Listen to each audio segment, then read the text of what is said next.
Hello everyone, and welcome to another book review in Alex's reading room. This week we are going to be reviewing The Suicide Forest, or just Suicide Forest by Jeremy Bates. This is quite the book.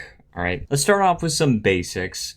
This is definitely firmly in the horror genre. It is 352 pages and receives an age rating of 18 from me, as do all of Jeremy Bates' books that I have read. It gets a 3 in the sexuality department, a 3 in the language department, many F-bombs all over the book, 2 in the oh no, scratch that. It's gonna be a 3 in the substance, because I just remembered something.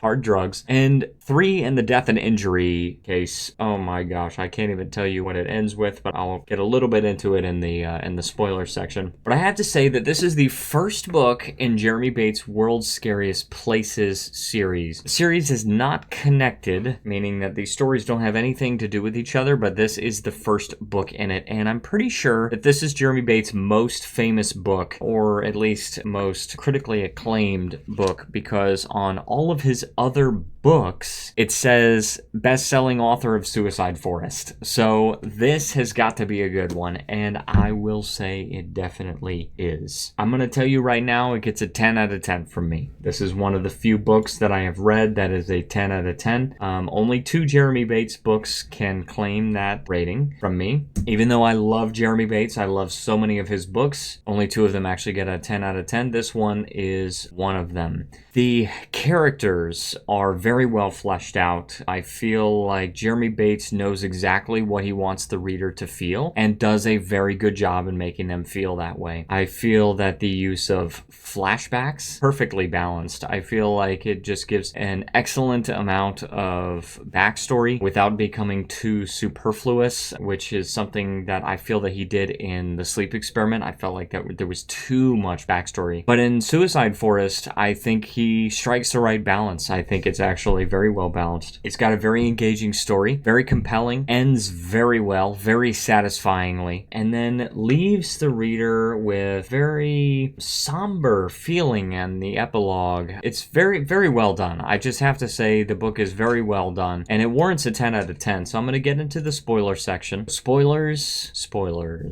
This book ends with a guy getting his dick chopped off, okay? That's the 3 out of 3, all right? I have to say that. Turns out there's no kind of ghosts or anything in the Suicide Forest book. There's no, like, paranormal things. It's really just a guy that has lived here for several decades that has, like, kidnapped women and, like, forced them to have his kids. I can't remember what his name was. Akira or something like that. I can't remember.